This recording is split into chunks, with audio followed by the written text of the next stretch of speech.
নমস্কার বন্ধুরা, আশা করি আপনারা সবাই ভালো আছেন। আমরা সবাই ভালো আছি। তো বন্ধুরা দেখতেই পাচ্ছেন আজকে নিয়েছি কিন্তু এই যে টাটকা তাজা একদম কচি ঝিঙে, আর তার সঙ্গে নিয়েছি কাঁঠালের বিচি। তো এই দুটো দিয়ে এগুলো দিয়ে কিন্তু আমি আজকে রান্না করতে যাচ্ছি বৈরালি মাছ। তো অবশ্যই বলবো বন্ধুরা স্কিপ না করে সঙ্গে থেকে দেখুন কিভাবে আমি রান্নাটা করেছি আর কেনই বা এত সুস্বাদু হয়েছে বলছি।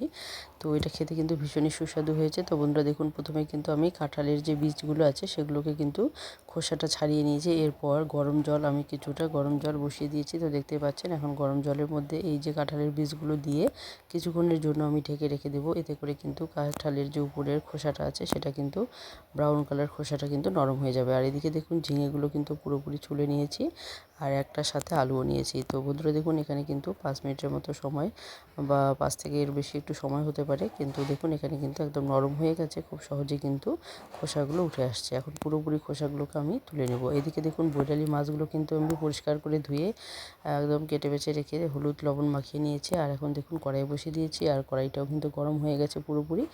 আর এতে আমি দিয়ে দিয়েছি কিছুটা পরিমাণ তেল। আর এখন দেখুন তেলটাও গরম হয়ে এসেছে। এখন অল্প অল্প করে দিয়ে কিন্তু এই মাছগুলোকে আমি তুলে নেব। তো বন্ধুরা এখানে বৈরালি মাছগুলো কিন্তু খুবই খুবই সুস্বাদু হয়, কারণ এই বৈরালি মাছগুলো আমাদের এখানকার লোকাল যে তোষা নদী আছে সেই তোষা নদীর মাছ। এটা কিন্তু খেতে ভীষণই মজাদার, এর স্বাদ কিন্তু দুর্দান্তই। তো বন্ধুরা অবশ্যই বলবো যারা এখনও খাননি তারা অবশ্যই একবার এভাবে খেয়ে দেখবেন, আশা করি আপনাদের ভালো লাগবে। তো বন্ধুরা দেখতেই পাচ্ছেন এখানে কিন্তু মাছগুলো ভাজা হয়ে গেছে।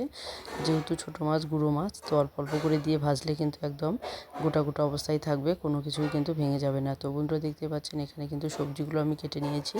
তো দেখুন এখানে কিন্তু সবজিগুলো, যে ঝিঙেগুলোকে আমি দুফালা করে কেটে নিয়েছি চিকনগুলো, আর মোটাগুলোকে কিন্তু 3 ভাগে ভাগ করে কেটে নিয়েছি। আর আলুগুলোকে কিন্তু একইভাবে কেটে নিয়েছি। এদিকে দেখুন কাঁঠালের বীজগুলোর যে খোসা ব্রাউন কালার সেগুলো তুলে নিয়েছি।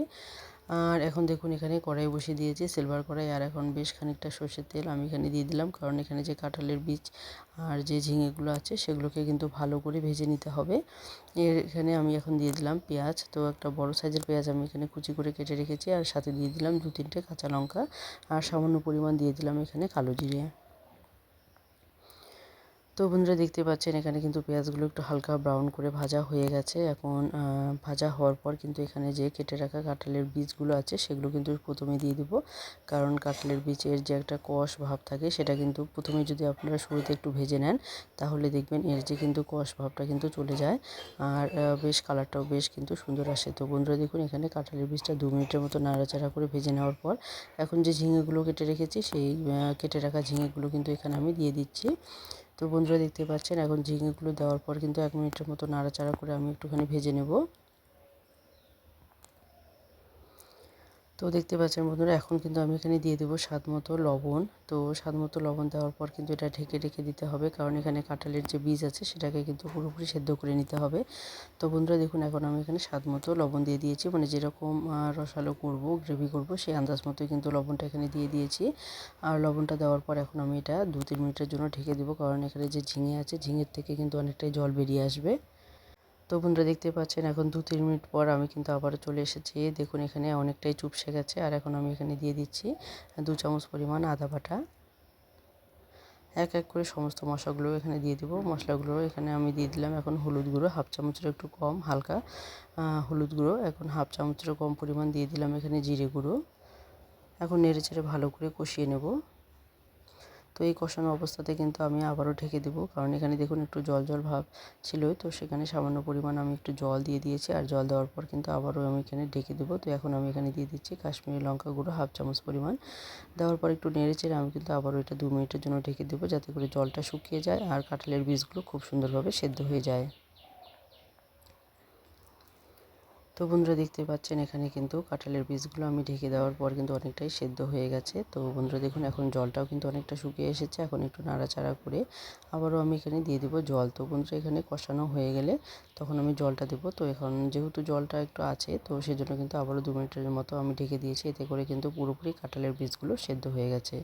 তো বন্ধুরা দেখুন এখন তেল ছাড়তে শুরু করে দিয়েছে, আর এখন এই অবস্থায় আমি দিয়ে দেবো একটু জল। তো আমি যেরকম গ্রেভি রাখতে চাইছি সেই আন্দাজ মতোই জল দেবো, তার থেকে একটুখানি বেশি দেবো, কারণ যে কোনো রেসিপিতে আপনারা যদি জলটা ভালো করে জাল করে ফুটিয়ে নেন তাহলে কিন্তু এর স্বাদ অনেকটাই বেড়ে যায়। তো বন্ধুরা দেখতে পাচ্ছেন এখন কিন্তু পুরোপুরি তেল ছাড়তে শুরু করে দিয়েছে, আর এই অবস্থায় আমি দিয়ে দিলাম 1 বাটি পরিমাণ জল। তো এখানে কিন্তু ছোটো বাটি পরিমাণ জলই আমি এখানে দিয়ে দিয়েছি। আর এখন ঝোলের জলটা পুরোপুরি টকবক করে ফুটে উঠেছে। তো বন্ধুরা দেখতেই পাচ্ছেন, এখন আমি এখানে দিয়ে দেবো ভেজে রাখা মাছগুলো। আর ভেজে রাখা মাছগুলো দেওয়ার পর কিন্তু বেশি নাড়াচাড়া করব না, আলতো করে উপরে ছড়িয়ে দেবো। আর ছড়িয়ে দেওয়ার পর 2 মিনিটের মতো আবারও একটু হালকা মিডিয়াম আছে আমি এটাকে জাল করে নেব।